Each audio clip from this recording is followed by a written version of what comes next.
학생의 신분이었을 때 새해가 딱 되면 저는 그랬어요. 꼭 확인하던 게 있었습니다. 그게 뭐였냐면 언제가 휴일인지를 확인을 했어요. 휴일이 평일에 많으면 축복의 해, 평일이 주말에 몰려 있으면 찝찝한 해. 약간 그렇게 생각했던 때가 있었던 것 같아요. 그런데 2022년에 이제 발의된 공휴일에 관한 법률안이 통과되고 2022년 1월부터 주말에 만약에 휴일이 있으면 그 다음 월요일에 하루를 더 쉬게 하는 대체 공휴일이 이제 시작이 되면서 아마 지금은 그 휴일이 언제 있느냐, 그거 가지고 속상해하거나 아쉬워하는 이들은 아마 없어졌으리라 생각이 되어집니다. 세계적인 식량 위기와 환경 오염을 고려하고 또 동물을 지키고 환경을 보호하는 전 세계적인 추세가 이어지면서 급속도로 빠르게 성장하고 있는 시장이 있습니다. 바로 대체식품 시장인데요.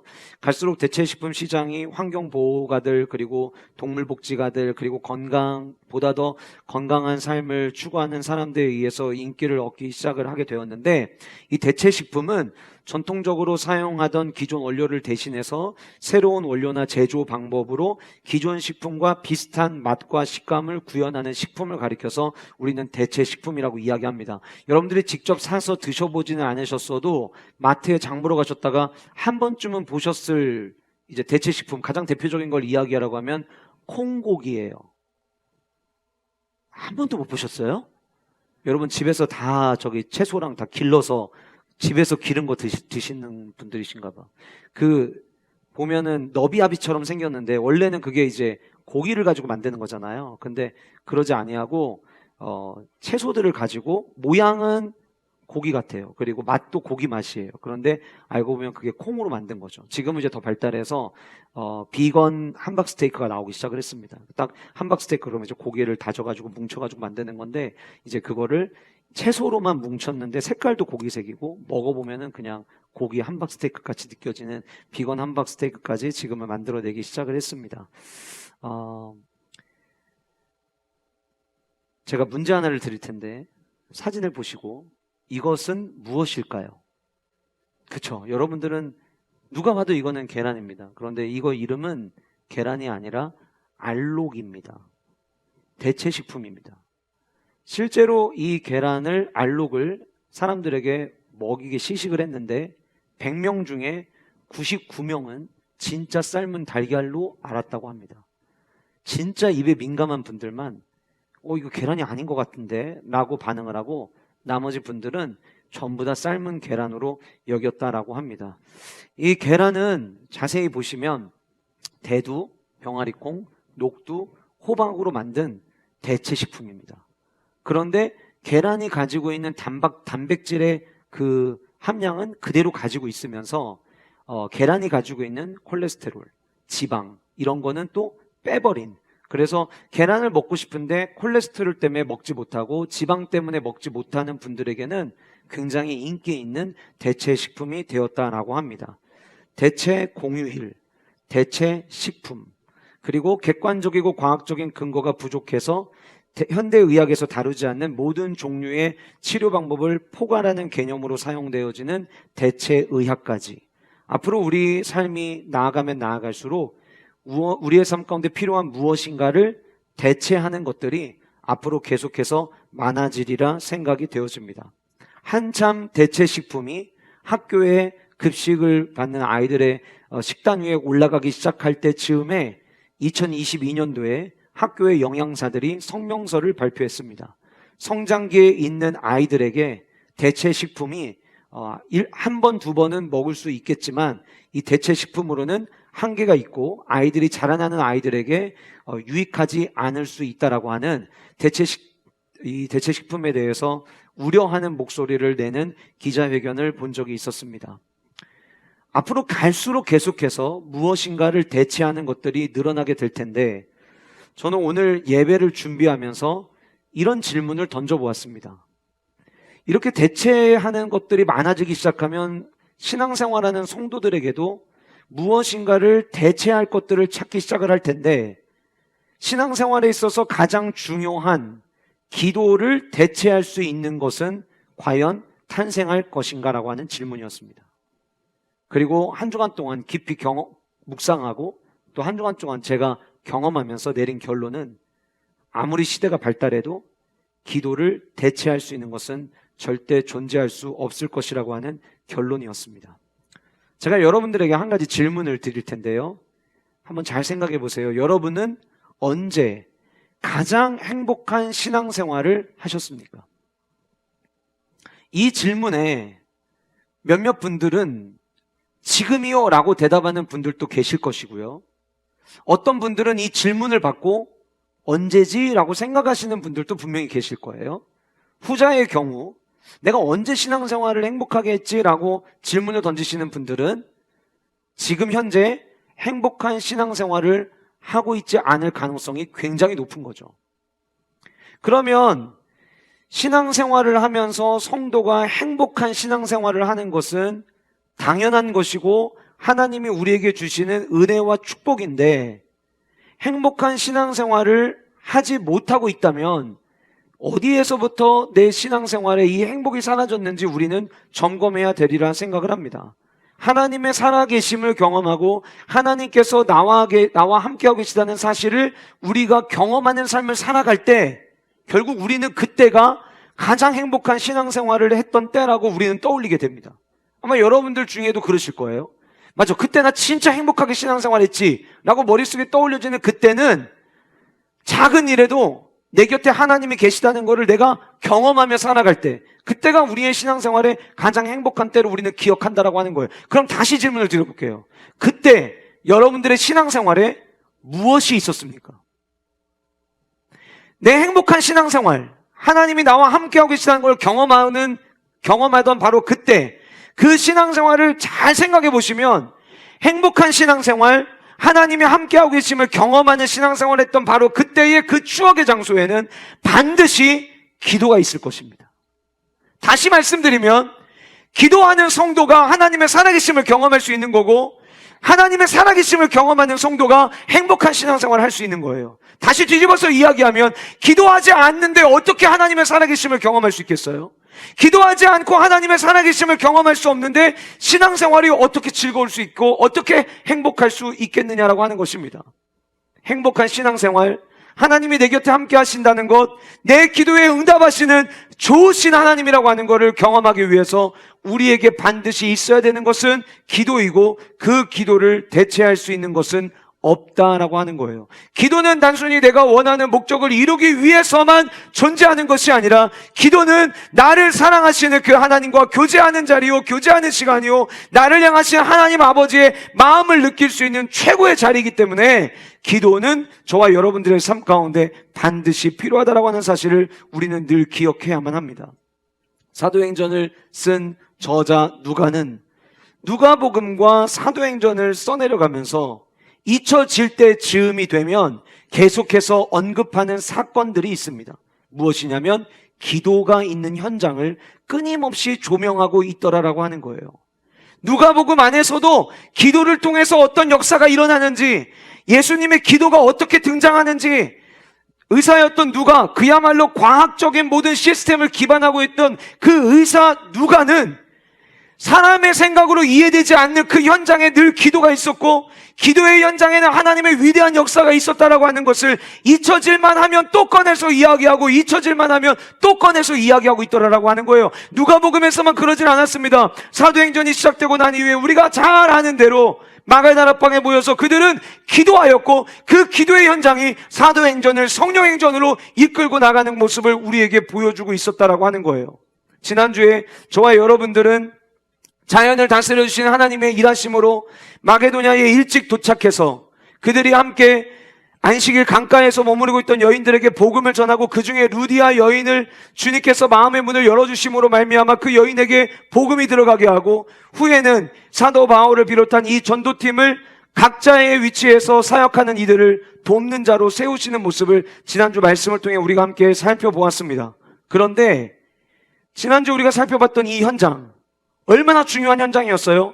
빌립보 교회가 시작되는 그 현장이었고, 유럽 선교의 첫 번째 교회가 세워지는 그 중요한 현장에 저자 누가는 다시 한번 기도를 꺼내고 있었습니다. 지난주에 살펴봤던 13절 말씀 보실까요? 안식일에 우리가 기도할 곳이 있을까 하여 지난주에 등장했던 강가에서 말씀을 들었던 여인들, 그리고 그 여인들 가운데 주님께서 마음의 문을 열어주셨던 루디아에서 온 그 여인의 이야기의 시작은 이 전도팀이 기도하기 위하여 움직이던 때에 일어난 사건이었다라고 하는 것을 성경은 우리에게 보여주고 있다라고 하는 거예요. 그리고 오늘 저와 여러분들이 읽은 본문 16절 처음 시작은 이렇게 시작합니다. 우리가 기도하는 곳에 가다가. 그러니까 오늘 일어난 모든 이 에피소드는 다시 한번 기도하기 위해서 움직이던 그들에게 아마도 기도하는 곳에 가다가라고 이야기한 걸 봐서는 한 주간의 시간이 지나 또다시 안식일이 되었던 것 같아요. 평상시에 기도를 안 해서가 아니에요. 날마다 그들은 삶 가운데 기도를 했지만 안식일이 되면 기도하는 곳에 나가서 기도하던 그들의 습관들이 있었기 때문에 다시 기도하는 곳을 향해 가다가 일어난 사건이 오늘 본문에 등장하는 사건이라고 하는 거예요. 이후에 본문의 내용을 자세하게 살펴보겠지만 바울과 실라는 옥에 갇히게 됩니다. 근데 그 옥 안에 갇혀 있을 때 한밤중에 그들이 했던 것은 기도였다라고 25절에 이야기하고 있습니다. 결국 오늘 본문은 그리고 마게도냐의 이 빌립보의 유럽 선교의 첫 번째 교회가 세워지는 이 역사 속에 성경은 기도가 역사를 만들었다고 이야기하고 있더라라고 하는 것입니다. 이 자리에 예배 드리러 나오신 우리 모든 영가족들, 우리 모두에게는 서로 상황은 다 다르지만 저마다 꿈꾸는 꿈이 있고 소망이 있습니다. 지금 내가 살아가는 삶보다 보다 나은 삶, 지금 내가 살아가는 삶보다 뭔가의 변화가 있는 삶을 우리는 모두가 꿈꿉니다. 만약 여러분들 가운데 취미생활 하시는 분들이라면 취미생활 또한 내가 살아가는 삶 가운데서 뭔가 변화를 주고 싶어서 새로운 취미를 찾는 것일 겁니다. 예배를 드리고 신앙생활을 하고 작년에는 공동체 성령의교회에 참여하지 못하다가 올해 공동체 성령의교회를 시작하면서 그래 올해만큼은 작년에 형제스쿨에 참여하지 못하다가 올해 형제스쿨에 나오시는 분들 올해만큼은 무슨 얘기냐? 전부 모두가 다 변화를 꿈꾸고 추구하고 있다라고 하는 거예요. 그런데 변화의 삶을 꿈꾸고 변화의 삶을 경험하고 싶어하는 우리의 마음만으로 변화가 일어나느냐? 그렇지 않다라고 하는 거예요. 우리의 삶의 지금의 상황에서 뭔가 나아지는 그것이 180도 반전에 일어나는 꼭 어떤 드라마틱한 변화가 아니랄지라도 우리의 삶 가운데 아주 자그마한 변화랄지라도 우리의 삶 가운데 아주 자그마한 희망의 꽃이 피는 순간이랄지라도 기도가 없는 곳에는 아무런 일도 일어나지 않는다라고 하는 거예요. 일어나는 것처럼 일시적으로 보일 수는 있습니다. 그러나 우리의 삶의 변화되어가는 삶에 이어져가는 그 힘은 결국 어디에서부터 시작되는 것이냐면 기도에서부터 시작된다라고 하는 것이에요. 저는 오늘 이 예배를 통하여 여러분들 안에 기도를 결단하는 분들이 세워질 수 있기를 주님의 이름으로 축복합니다. 여러분 하루에 30분, 하루에 1시간 처음부터 그렇게 무섭게 달려가지 마세요. 지금 전혀 기도 생활하지 않고 계시다면 돌아오는 이번 한 주간부터 지금 사순절 기간이고 다음 주면 또 특세가 있고 고난주간이 있는데 이번 한 주간부터 기도를 전혀 하지 못했던 성도님들이라면 아침 5분부터 기도하기 시작하십시오. 여러분 놀라운 통계를 본 적이 있습니다. 한국교회 모든 성도들의 일주일의 평균 기도 시간이 몇 분 정도라고 생각하시나요? 식기도 빼고 교회 와서 예배 시간 그리고 예배 끝나고 기도하는 기도 시간을 빼고 한국교회 평균 모든 성도의 기도 시간이 일주일에 6분이랍니다. 와, 놀라지도 않는 여러분들을 보면서 제가 놀랐어요, 지금. 어쩌면 여러분, 솔직하게 그 평균 시간 깎은 분들 여기 많이 계실 수도 있어요. 기도를 안 해요. 하나님을 찾지 않아요. 내 힘으로 내 능력으로 살아가요. 그런데 내 삶에 하나님의 역사가 있기를 꿈꾼다는 건 뭔가 잘못된 거 아닐까요? 저는 저와 여러분들에게 삶 가운데 하루에 5분부터라도 그럼 일주일의 평균이면 35분 되는 거예요. 대한민국 평균 수준이 아니라 적어도 일주일에 35분, 나아가 50분, 나아가 1시간 점점 늘어가는 우리 교회가 될 수 있기를 간절히 소원합니다. 아침에 5분부터 기도하세요. 그게 정착이 되시잖아요? 그러면 밤에 주무시기 전에 5분 더 하세요. 아침 5분, 밤에 잠자기 전에 5분이 자리 잡으면 아침 10분부터 한번 시작해보세요. 아니면 아침에 너무 분주하면 저녁에 10분을 한번 해보세요. 그래서 5분, 10분 되고 10분이 15분 되게 해보세요. 그러다가 오전에 10분, 저녁에 10분으로 시간을 늘려가 보세요. 그러다 보면 어느 순간 30분 될 거고 어느 순간 하나님 찾고 기도하는 삶 속에 하나님이 보여주시는 변화를 여러분들의 삶 속에서 체감하기 시작하면 그때부터는 기도 시간 늘리세요라고 말하지 않아도 여러분들은 기도자가 될 겁니다. 그 축복이 여러분들 안에 있기를 간절히 소원합니다. 저는 오늘 이 예배를 통해 여러분들의 식어진 마음에 기도에 불이 지펴지는 은혜가 있기를 주님의 이름으로 축원합니다. 기도가 살아나야 우리의 삶의 변화가 일어나기 시작합니다. 기도해야 합니다. 좌우에 계신 분들과 인사하시겠습니다. 기도해야 합니다. 기도가 역사를 만듭니다. 그렇다면 오늘 본문 속에 기도는 어떤 역사를 만들게 되었느냐? 첫 번째로 기도는 소망의 역사를 만든다라고 하는 거예요. 기도는 소망의 역사를 만든다. 16절, 기도하는 곳에 가다가 점치는 귀신 들린 여종 하나를 만났대요. 여기 점치는 귀신, 헬라어 언어를 보면 피톤의 영이거든요. 피톤이 뭐냐? 뱀이에요, 뱀. 뱀의 영. 뱀은 성경의 사단입니다. 어둠의 영, 저주의 영, 악마의 영. 그 영에 사로잡힌 한 아이가 있었던 거예요. 여기 여종인데 어린 여종입니다. 근데 귀신이 들렸어요. 그 뱀의 귀신이 들린 거죠. 뱀의 영, 사단의 영을 가지고 있는 사람도 점 볼 수 있습니다. 그래서 이 여종이 점을 보는데 악순환이 계속되고 있어요. 어떤 악순환이냐? 자기가 점을 보면, 점을 봐주면 돈을 받을 거 아니에요. 그 돈을 받아서 이 여종이 사는 게 아니라 이 돈을 받으면 상납을 해야 되는 구조 가운데 있었던 거예요. 오늘 본문은 이렇게 이야기합니다. 점으로 그 주인들에게 큰 이익을 줬다. 너무 불쌍한 여인이에요. 왜냐하면 한 사람에게만 상납한 게 아니라 여러 사람에게 상납을 했어요. 여러 사람이 이 여장 하나를 동시에 같이 고용을 해가지고 이 여자아이가 점을 봐주고 돈을 받으면 그 돈을 가지고 자기들의 배를 배부르게 하고 여종은 끝까지 종으로 살아야 되는 정말 안타까운 현장 가운데 놓여있는 상황이 오늘 본문에 등장을 하는데 이 본문이 마주하게 됐던 이유는 기도하기 위해서 가다가 이 상황을 마주했다는 거예요. 근데 그 여종이 바울과 실라, 디모데, 누가를 비롯한 이 전도팀이 움직이는데 전도하러 다니는데 따라오면서 소리를 지르는 거예요. 뭐라고 소리를 지르느냐? 17절. 이 사람들은, 저 뭐라고 얘기하는지 잘 들어보세요. 이 사람들은 지극히 높은 하나님의 종으로서 구원의 길을 너희에게 전하는 자라. 맞는 얘기예요? 틀린 얘기예요? 맞는 얘기예요. 그런데 문제가 있어요. 이 말을 하는 사람이 뱀의 귀신 들린 여종이라고 하는 거예요. 지금 이 빌립보라고 하는 성 안에 있는 사람들은 이 여종의 정체를 알아요. 저는 점 보러 간 적이 한 번도 없습니다. 여러분들도 없으시죠? 예, 없다고 대답들 하시네요. 없어야 정상입니다. 있으면 큰일 납니다. 예? 근데 여러분 가끔 이렇게 뭐 드라마나 영화 같은 데 보면 점 보는 사람들 나오잖아요. 막 점 볼 때 막 이렇게 눈 뒤집어지고 막 이상한 소리 지르잖아요. 자, 이 사람이, 이 여인이 그런 사람이라는 거를 이 동네 사람들이 다 알아요.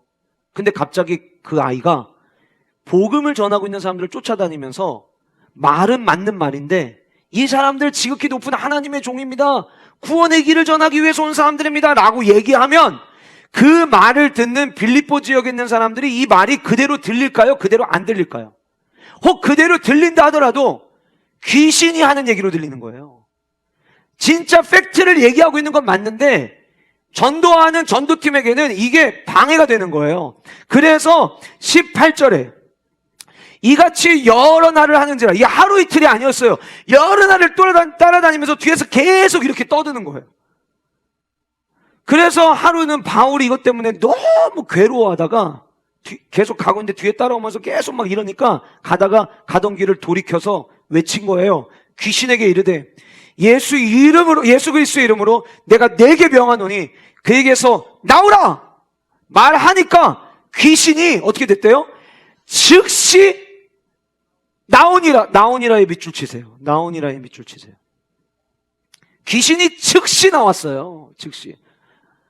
하나님의 예수 그리스도의 이름의 그 권세가 얼마나 위대한지 말 함과 동시에 귀신이 나왔어요. 자, 그런데 19절. 여종의 주인들은, 자, 보세요. 그러면 이 귀신 들린 아이의 입장에서 가끔 여러분 CTS나 CBS에 간증하나 나오시는 분들 중에서 오랜 시간 동안 귀신의 영에 사로잡혀서 무당으로 살다가 예수 그리스도의 복음을 받아들이고 예수 그리스도의 구원의 은혜를 경험해가지고 전도자가 되신 분들의 간증이 종종 나와요. 근데 그분들이 귀신 들려서 무당했을 때 자신의 삶을 이야기할 때 날마다 귀신의 영 때문에 두려웠다고 이야기하거든요. 그러면 이 여종도 뱀의 영에 사로잡혀 있을 때 두려웠을까요? 안 두려웠을까요? 두려웠어요. 근데 자기 몸에 이 귀신의 영이 확 빠져나가는 거를 본인이 제일 먼저 느꼈어요. 그 순간 이 여종에게는 이제는 이 두려움과 작별하는 거예요. 그 순간 뭐를 발견하는 거냐면 소망을 발견하는 거예요. 지금까지 내가 살아왔던 삶과는 전혀 다른 삶을 이제 나도 살아갈 수 있겠구나라고 하는 소망을 이 여종은 그때 발견하는 거예요. 근데 되게 재밌게 19절 그 여종의 주인들은 어떻게 됐느냐, 여종의 주인들은 자기의 수익에 소망이 끊어진 것을 보고 화딱지가 난 거예요. 자, 여기 끊어진 것, 거기 밑줄 쳐보세요. 끊어진 것. 자, 그러면 밑줄이 두 군데 쳐 있는 거죠? 어디 쳐 있는 거예요? 나오니라, 끊어진 것. 이 두 개의 단어가 헬라어 원어로는 동일한 단어예요. 그러니까 번역을 소망이 끊어졌다라고 이야기를 했는데 19절에 소망이 나간 거예요. 이 점치는 여인을 통해서 돈 받는 게 그들의 삶의 소망이었는데 그 소망이 이제 나가버린 거예요. 여러분 잘 보세요.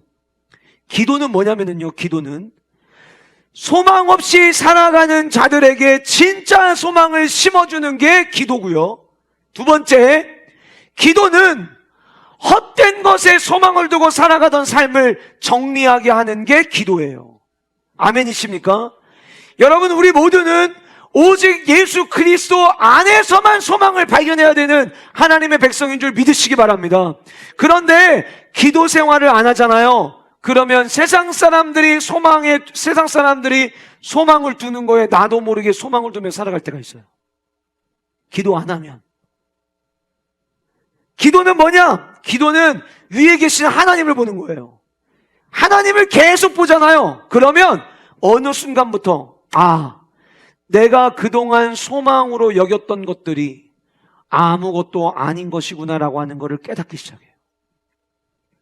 신약 성경에서 최고의 기도자를 한 명 꼽으라고 하면 예수님을 제외한 기도자를 저는 사도 바울이라고 생각합니다. 이유는 사도 바울의 바울서신서에 보면 그의 기도가 끊이지 않게 등장을 해요. 그가 이야기합니다. 내가 이전에 유익하게 여겼던 모든 것들을 나는 다 해로 여기고 다 배설물로 여겼다. 무슨 얘기입니까? 기도하면 기도할수록 내 삶의 이전에 소망처럼 여겼던 것들이 다 나가기 시작하는 거예요. 저는 여러분들이 기도를 회복해서 예수 그리스도를 통해 주시는 진짜 소망을 발견하시는 축복이 여러분들 안에 있기를 소원하고요. 두 번째, 헛된 소망은 다 끊어내는 축복이 여러분들의 삶 가운데 있으시기를 주님의 이름으로 간절히 소원합니다.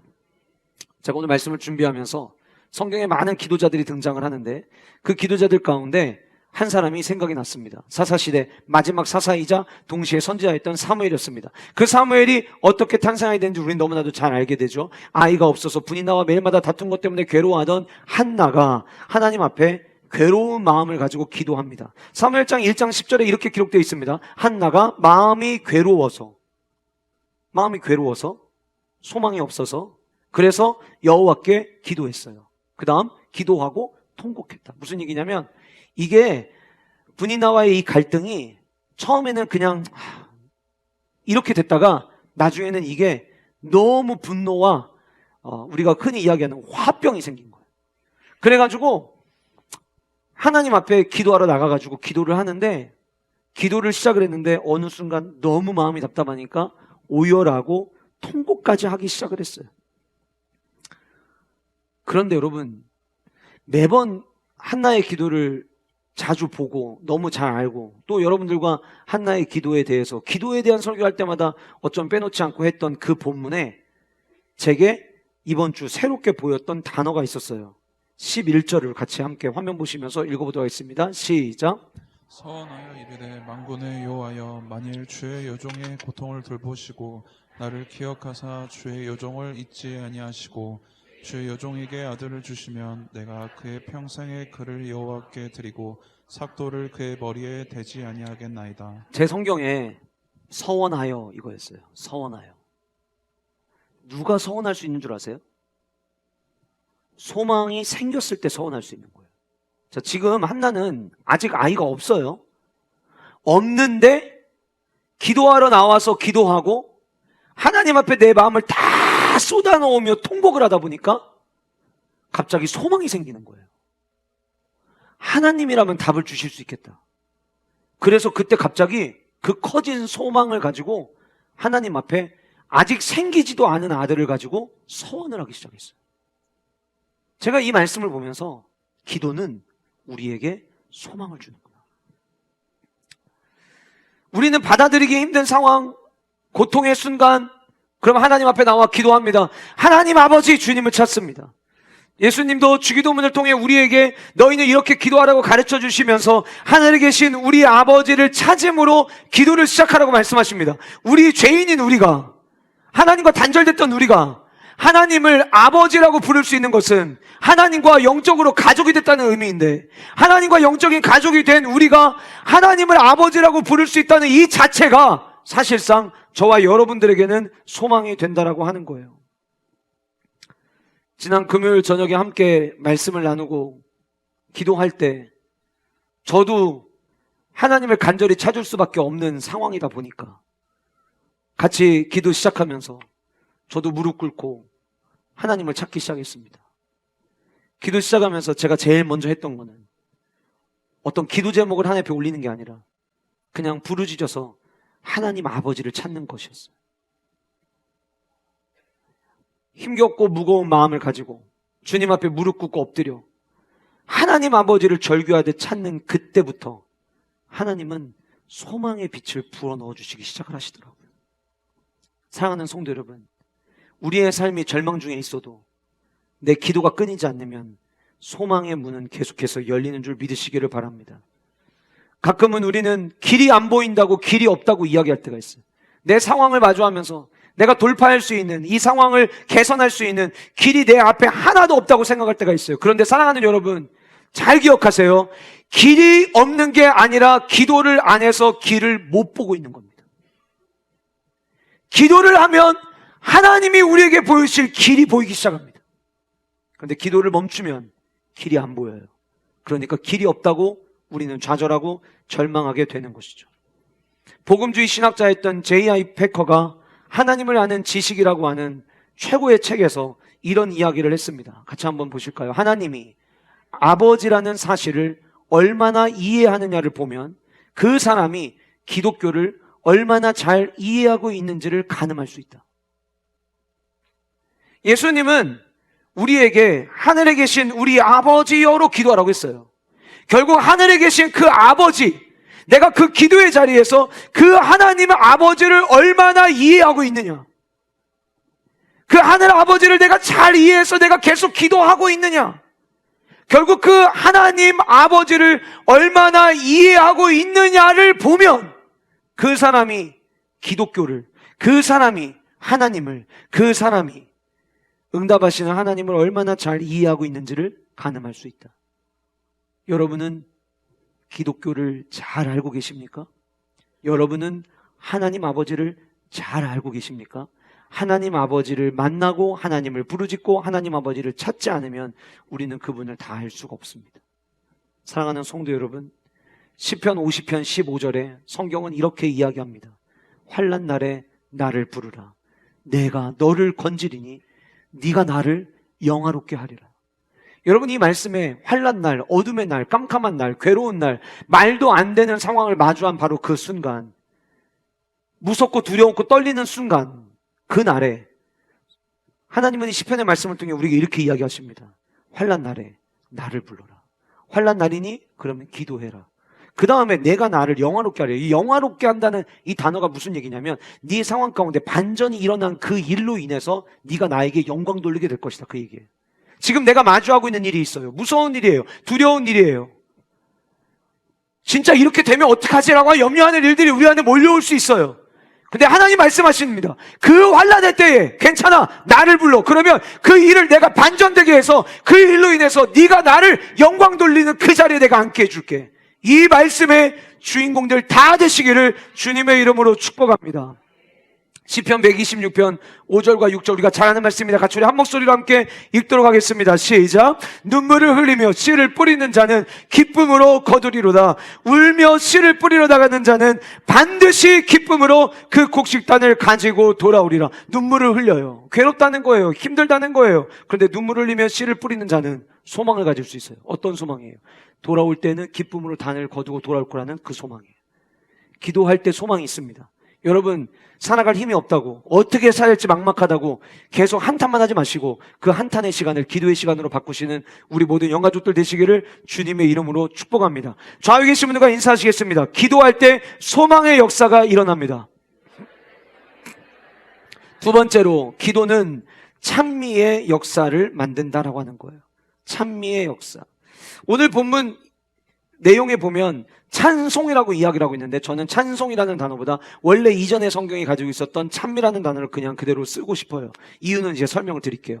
자, 19절에 자기들의 수익이 이제 끊어지니까 소망이 나갔단 말이에요. 이거는 그야말로 세상 소망입니다. 기도하면 세상 소망은 끊어지는 게 정상이에요. 여러분들 중에도 신앙생활 하고 있지만 헛된 소망 가지고 계신 분들은 기도를 통해서 그 소망 다 버리시기를 간절히 소원합니다. 자, 버리고 나니까, 끊어지고 나니까 바울과 실라를 이들이 붙잡았어요. 왜? 바울과 실라 때문에 귀신이 나갔으니까. 그래서 이들을 붙잡아서 장터로 관리들에게 끌어올고 갑니다. 여기서 말하는 장터는 아고라, 영어 성경에는 마켓플레이스, 많은 사람들이 모이는 곳. 동시에 성지순례 가보면, 저도 성지순례 갔을 때 이제 우리 교수님이 설명해 주셨던 곳이 있었는데, 모든 마을의 도시를 딱 들어가잖아요. 그러면 이제 있는 것도 있고 없는 것도 있는데, 워낙 시간 2000년의 시간이 지났으니까 그 성에 들어가는 입구, 이렇게 아치형으로 만들어 놓은 곳이 있는 곳도 있고 없는 곳도 있어요. 없으면은 기둥들은 있어요. 그러면은 어느 지역이든 사람들이 많이 모이고 들어오고 나오던 입구처럼 보여지는 곳이 있어요. 거기를 가면 모두 이 아고라가 형성이 돼 있어요. 마켓플레이스가. 그리고 거기에는 대부분의 땅이 이렇게 평지면 그 평지보다 약간 높은 곳에 돌로 이렇게 단을 쌓아놓고, 어떤 곳에는 의자 뒤에 이렇게 등받이가 큰 돌로 되어 있는 곳도 있고, 시간이 지나다 보니까 돌이 없는 곳들도 있는데, 그 단상 위에 사람이 앉을 수 있는 의자가 지금도 남아있는 곳들이 있어요. 거기는 뭐 하는 곳이냐면 두 가지의 기능을 합니다. 하나는 고대 그리스 철학자들이 자기가 연구한 그 생각한 철학의 사조를 사람들에게 알리고 가르칠 때 그 자리에서 가르쳤어요. 또 어떻게 사용되냐면, 그 지역에서 뭔가 문제가 일어나서 많은 사람들 앞에서 판결을 내릴 때 거기 위에 앉아서 판결을 내렸던 곳, 거기를 가리켜서 우리가 장터, 아고라, 마켓플레이스 이렇게 이야기를 합니다. 사람들이 많은 곳에 데리고 온 거예요. 모두에게 이 광경을 보여주기를 원하는 거죠. 데리고 와서 20절 상관들 앞에 데리고 가서 말합니다. 뭐라고 말했냐면, 이 사람들이 유대인인데 우리 성을 심히 요란하게 하여, 21절 로마 사람인 우리가 받지도 못하고 행하지도 못할 풍속을 전합니다 라고 이야기를 했어요. 자, 여기에는 두 가지 굉장히 어떻게 보면 이들의 입장에서는 현명한 방법을 쓰고 있는 것을 우리는 발견하게 됩니다. 첫 번째로, 제가 지난주에 여러분 설교하면서 말씀드렸는데, 이 빌립보는 작은 로마라고 했어요. 로마의 모습을 그대로 재현하길 원했던 곳. 그래서 퇴역한 군인들을 여기에 보냈고, 그 퇴역한 군인들은 이미 은퇴는 했지만 빌립보로 가면서, 알겠습니다, 우리가 이 군인 정신을 가지고 이 빌립보를 작은 로마처럼 잘 만들어 보겠습니다. 그 다부진 결단하고 들어갔어요. 그러면 그들에게 가장 중요한 정신은 로마 사람들, 우리는 로마인이라고 하는 이 사상이 굉장히 강합니다. 그런데 10절에서 이 사람들이 유대인인데 라고 이야기를 하는 거는 반유대주의적 감성을 불러일으키는데 사용하기를 원했던 거예요. 로마 한복판에서 이 얘기예요. 우리가 그토록 신성시 여기는 이 로마 한복판에서 유대인이라고 하는 사람들이 이 빌립보성을 소란하게 합니다. 그 다음 21절에 로마 사람인, 여기서 다시 로마의 정체성을 이야기합니다. 여러분, 우리가 잘 아는 대로 빌립보서의 사도 바울이 나는 로마의 시민권을 가졌었다 얘기하잖아요. 그리고 나서 우리는 이제 모두가 하늘의 시민권을 소유한 사람이라고 이야기하잖아요. 당시에 여러분, 로마의 시민권은요, 네가 잘났어? 잘났다. 얼만큼 잘났는데 나 로마의 시민권 있어. 그럼 더 이상 말을 못 꺼내던 시대였어요. 로마 사람이라면 최고였던 그 시대. 근데 오늘 본문에 저는 이렇게 읽혀지더라고요. 로마 사람인, 성경은 우리 가라고 돼 있는데 저는 읽을 때 어떤 뉘앙스였냐면, 로마 사람인 우리도 받지도 못하고 우리도 행하지도 못할, 이건 여러분 자존심 상하는 거예요. 로마가 최고인데 로마 사람인 우리도 못하는 걸 얘네가 합니다. 그러면 그 아고라에 모여있던 작은 로마를 꿈꾸는 그 사람들의 마음을 확 열받게 하는 데는 충분했다라고 하는 거죠. 그래서 어떻게 됐습니까? 무리가 일제히 일어나서 고발하고 상관들, 아까 말씀드렸던 아고라 돌단 위에 있었던 치안 판사 역할을 했던 그 사람들이 옷을 찢어벗기고 매로 칠하고 명령합니다. 본문에 등장하는 이 매가 어떤 매일 거냐? 학자들마다 약간 의견은 크게 두 가지로 나뉘어지더라고요. 하나는 작은 나뭇가지를 하나로 묶어서 만든 매. 지금도 인도네시아는 태영을 합니다. 그 태영하는 매를 여러분들 보시면 그렇게 생겼어요. 여러 나뭇가지를 한 100개 넘는 다발들을 묶어가지고 그걸로 사람들 앞에서 때립니다. 그러니까 한 대 맞으면, 굵직한 몽둥이는 한 대 맞으면 자국이 하나 남지만 이건 한 대 맞으면 뭐 한 수십 대를 맞는 것 같은 느낌이 드는 거죠. 그런 매다 이렇게 이야기하는 분들도 있고, 어떤 분들은 몽둥이 끝에 날카로운 뭐라고 할까요? 갈고리 같은 게 형성돼 있어서 몽둥이로 한 대 때리면은 때리면서 몽둥이에 맞고 떼면서 살점이 뜯기는 그런 매일 것이다 라고 이야기를 해요. 뭐 이유가 어쨌든 상당한 고통이 그들 안에 있었으리라 생각이 되어집니다. 게다가 옷을 찢어서 벗은 상태로 맨살로 맞았어요. 성경은 23절에 많이 쳤다라고 이야기를 합니다. 굉장히 괴로웠을 거예요. 바울과 실라가 그랬을 거예요. 두들겨 맞고 한밤중에 끌려갑니다. 23절, 옥에 가두고 간수에게 명하여 든든히 지키라 하였고, 24절에 보면 이 명령을 받아서 그들을 깊은 옥에 가뒀다라고 성경은 이야기하고 있어요.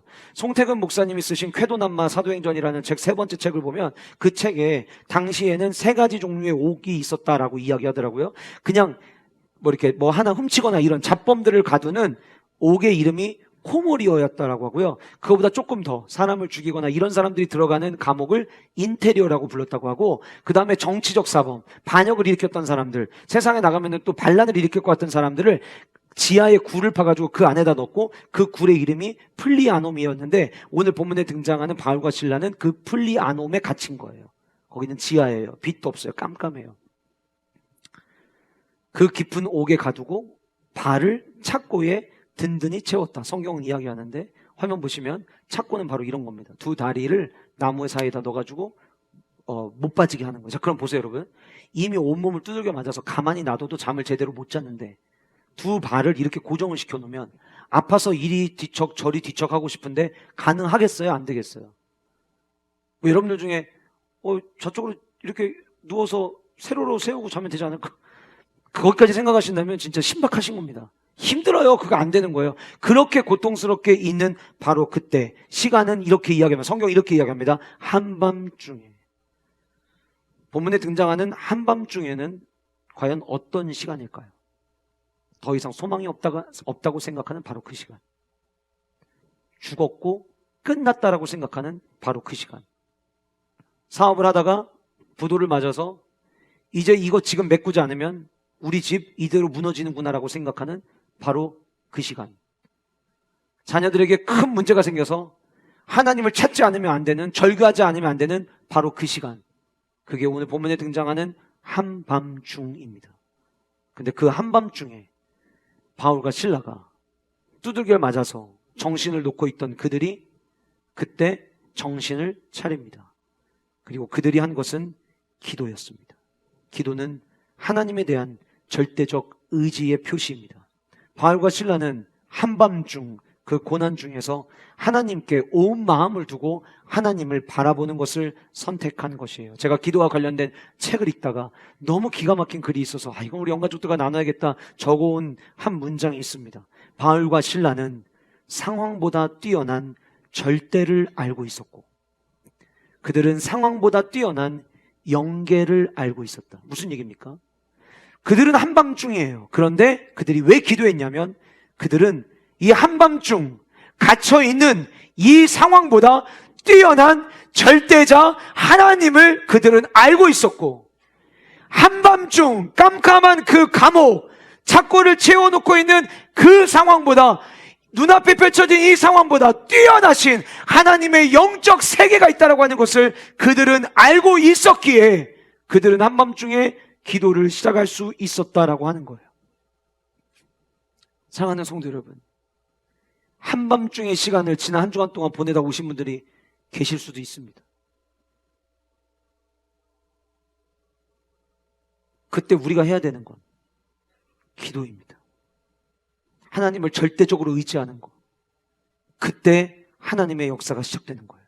그런데 여러분, 오늘 본문은 바울과 실라가 그 한밤중에 기도를 먼저 했어요.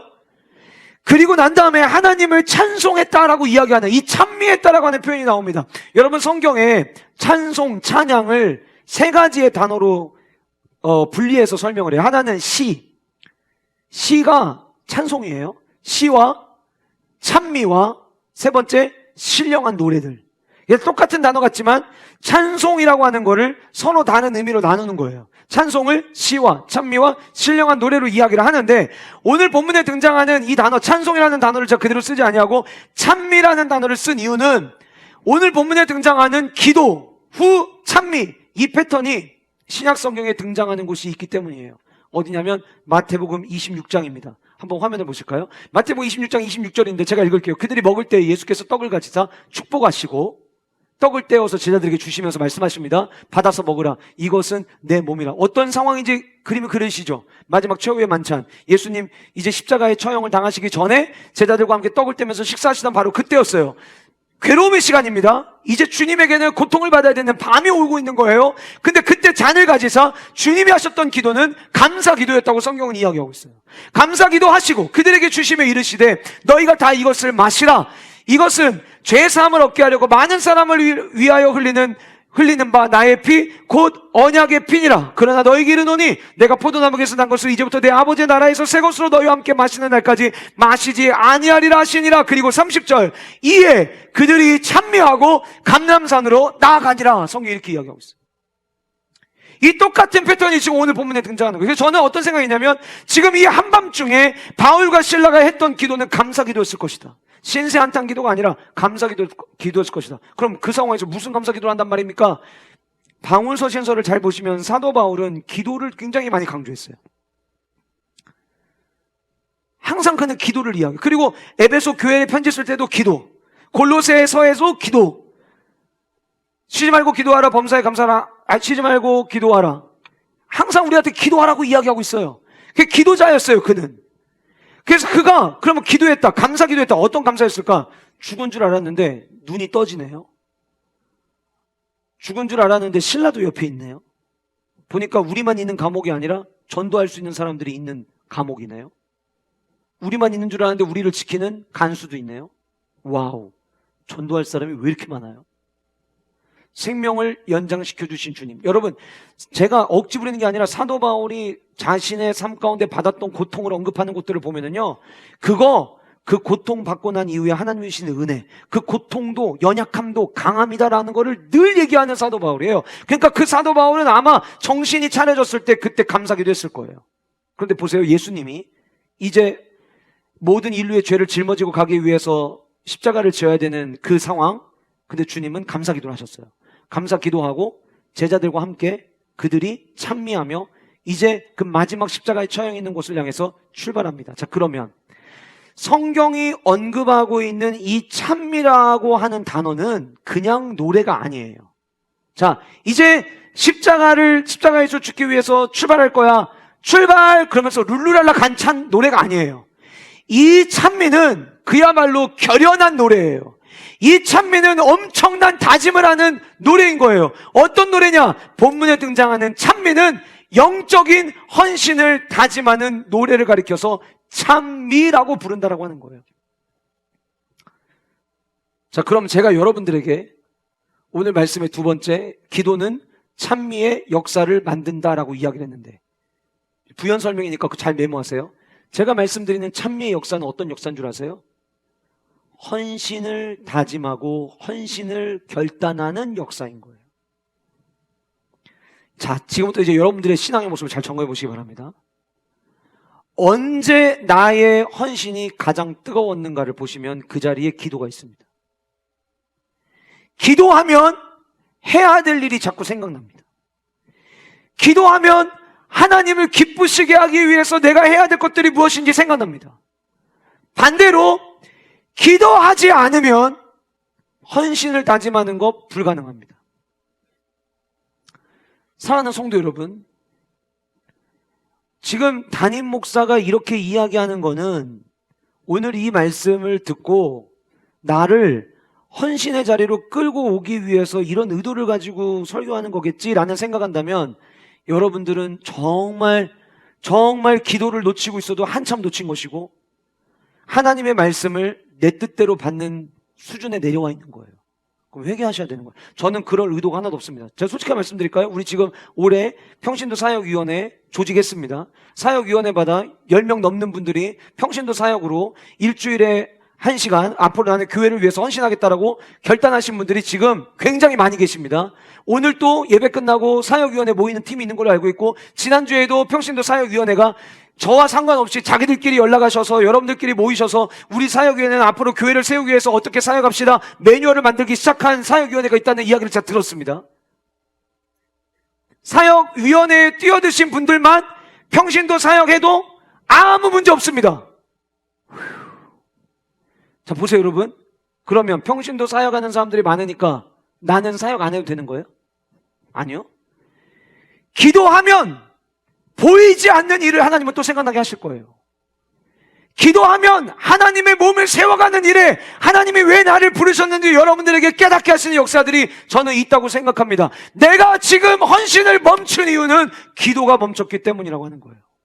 기도할 때 찬미의 역사, 헌신의 역사가 쓰여지는 줄 믿으시기를 바랍니다. 고통의 시간이었습니다. 한밤중이었습니다. 그런데 그들이 기도를 시작했고 그 두들겨 맞은 고통의 몸을 이끌고 그들은 다시 헌신을 다짐하는 찬미를 하나님 앞에 올려드렸어요. 사랑하는 성도 여러분, 한밤중의 시간을 통과하고 계십니까? 우리 함께 감사합시다. 그 감사의 기도가 우리를 영적 헌신의 자리로 인도할 겁니다. 그 영적 헌신이 후에 이제 이 감옥에서 나오고 난 다음에 다시 여인을 만나고 루디아에서 온 여인을 만나고 그것이 빌립보 교회가 되는 모습으로 이어지는 것을 우리는 보게 됩니다. 그 영적 헌신이 유럽의 첫 번째 교회를 세우게 되는 거예요. 우리 모두 하나님의 위대한 역사에 쓰임받는 주인공들 되시기를 주님의 이름으로 축복합니다. 마지막 세 번째로, 기도는 구원의 역사를 만듭니다. 구원의 역사. 간수가 자다가 깨었어요. 워낙 깊은 곳에 있으니까 도망갈 생각 아무도 못할 거라고 생각했고 착고까지 채워놨으니까 뭐 괜찮을 거라고 생각하고 늘상 그랬던 것처럼 문 잠궈놓고 잔 거예요. 근데 26절 아까 위에 그들이 감사기도하고 찬미할 때, 자, 영적 헌신을 다짐하는 찬미를 올려드렸잖아요. 영적 헌신을 다짐했으면 헌신할 수 있는 기회를 하나님이 주셔야 되지 않겠어요? 그러니까 하나님께서 옥터를 전부 다 움직이게 하시고 문을 다 열게 하셨어요. 26절 마지막에 보시면 모든 사람의 메인 것이 다 벗어졌대요. 자, 모든 사람이라고 이야기가 있어요. 바울과 실라 것만 풀려진 게 아니라 거기 갇혀있는 모든 사람이 다 풀어진 거예요. 복음은, 하나님의 놀라운 역사는, 기도는 나만이 아니라 그 주변에 있는 사람들에게 영향을 흘려보내요. 저는 여러분들에게 이런 은혜와 축복이 있기를 간절히 소원합니다. 그런데 다 문이 열렸는데 간수가 눈 떠고 보니까 옥문이 다 열려있어요. 자, 여러분들이 만약에 그럴 일이 있으면 안 되지만 여러분들이 만약에 갇혀있다고 생각해보세요. 근데 문이 열렸어요. 그럼 뭐 하실래요? 당연히 나가야죠. 아마 이들도 그랬을 겁니다. 그러니까 간수가 생각했을 거예요. 문이 열린 걸 보니까 100% 나갔을 것이라고 생각을 하고, 여기서 내가 나가가지고 자고 일어났는데 다 없어졌어요. 이거 말하면 자기가 앞으로 어떻게 될지를 뻔히 아는 이 간수가 내가 그 고통 당할 바에는 그냥 스스로 목숨을 끊는 게 낫겠다 싶어갖고 칼을 빼가지고 자결하려고 했습니다. 그때 28절 바울이 크게 소리질러 이르되 네 몸을 상하게 하지 말라. 우리가 다 여기 있노라. 자, 우리가 다 여기 있다라고 이야기했다면 바울과 실라 둘만 있을 때 우리가 다 여기 있다고 이야기했겠어요? 아마 감옥에 있는 사람들 전부 다 똑같이 얘기했을 거예요. 그러니까 제가 보기에는 이러지 않았을까? 갑자기 감옥문 열리니까 일단 옥에 있는 사람들도 자다가 너무 놀랬고요. 근데 나가려고 하는 사람들을 향해서 바울과 실라가 말렸던 것 같아요. 우리 그러지 맙시다.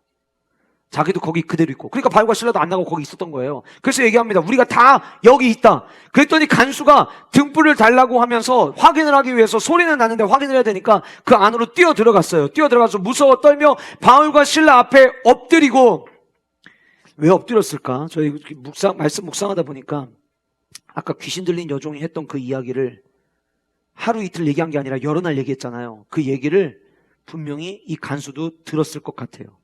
그때 그 소리에서 뭐라고 얘기했냐면 지극히 높은 하나님의 종이라고 이야기를 했고 구원의 길을 너희에게 전하는 자라고 이야기했는데 그냥 귀신 들린 자가 미치광이 소리로 한 얘기인 줄 알았는데 갑자기 옥문이 열리고 거기 바울과 실라가 있는 걸 보니까 그때 전했던 그 말씀이 생각났던 것 같아요. 그래서 엎드려서 이렇게 이야기합니다. 어떻게 하여야 구원을 받으리이까? 이르되 주 예수를 믿으라. 그리하면 너와 내 집이 구원을 받으리라. 2024년 갑절의 축복을 주옵소서를 꿈꾸고 나아가는 우리가 기도하는 기도 제목이 있습니다. 한번 따라 하시겠습니다. 영가족의 가족들이 주님께로 돌아오게 하옵소서. 한번 더 하시겠습니다. 영가족의 가족들이 주님께로 돌아오게 하옵소서. 주 예수를 믿으라. 그리하면 너와 내 집이 구원을 얻으리라. 이 역사가 모든 우리 영가족들의 가정 가운데 일어나기를 주님의 이름으로 축복합니다. 제가 그렇게 보니까는요, 바울과 신라는 옥에 갇힌 게 아니더라고요. 바울과 신라는 감옥으로 복음을 전하기 위하여 선교사로 파송됐던 거예요. 감옥 선교사로 파송을 받은 바울과 신라가 간수에게 복음을 전했고 그 간수는 가정의 복음화를 전하기 위한 가정 선교사로 부름을 받아 그는 가족들에게 복음을 전하는 자가 되었습니다. 오늘 이 자리에 영가족의 가족들이 구원받는 주께로 돌아오는 역사가 있게 해달라는 이 기도에 간절한 마음을 가지고 기도하는 우리 영가족들, 아직 믿지 않는 가족들이 있는 우리 사랑하는 영가족들, 여러분들은 하나님께서 여러분들의 가정에 보내신 가정 선교사입니다. 그러면 요거 하나만 기억하세요. 선교사는 선교사다워야 선교가 됩니다.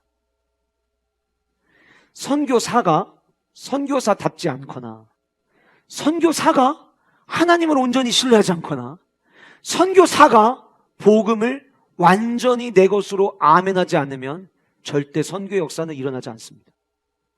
영가족의 가족들이 주님께 돌아오는 역사가 일어나기 위해서 여러분들이 하나님께서 여러분들의 가정에 보낸 선교사라면 2024년 그 선교 사역을 위하여 여러분들 모두가 선교사답게 살아야 합니다. 우리는 지난주에 함께 나가서 이웃에게 복음을 전했습니다. 부활주일, 부활의 기쁨을 함께 이 지역 주민들과 나누기 위해서 또 우리는 전도하러 나갑니다. 전도자로 나갑니다. 그럼 우리는 전도자로 살아야 합니다. 그때 복음이 흘러가는 거예요. 내가 말씀대로 하나도 안 살면서 교회 가자라고 이야기하면 세상이 얼마나 똑똑한데요. 그 얘기 들을 사람은 아무도 없습니다. 내 삶이 하나님의 말씀의 권위를 인정하고 내 삶이 기도의 능력을 인정하며 내 삶이 하나님의 주되심과 내 삶 가운데 역사하시는 하나님의 섭리에 아멘할 줄 아는 선교사다운 삶, 우리 모두가 그 길을 걸어가는 축복의 주인공들 되기를 간절히 소원합니다. 말씀을 마무리하겠습니다. 기도해야 나타나는 역사입니다. 기도하지 않으면 소망의 빛을 발견 못합니다. 기도하지 않으면 영적 헌신을 재다짐하는 일 없습니다. 옛날에 나 헌신 많이 했어, 이 말은 이제부터 우리에게는 옛날에는 나 기도했어, 이 얘기처럼 들려야 됩니다. 지금 헌신하고 있느냐가 중요한 거지 옛날 것 가지고 울고 먹는 거 주님 절대 기뻐하지 않으십니다. 주님은 오늘의 헌신이 있기를 원하십니다. 기도하지 않으면 헌신 없습니다. 기도하지 않으면 복음의 문 열리지 않습니다. 그래서 기도해야 합니다. 기도할 때 여러분들이 가정의 선교사로서의 사명을 감당하게 될 거예요. 그로 인하여 올 한 해 우리 교회 함께 성장하고 함께 부흥하고 함께 전도의 열매를 맛보는 축복이 우리 모두에게 있기를 주님의 이름으로 간절히 소원합니다.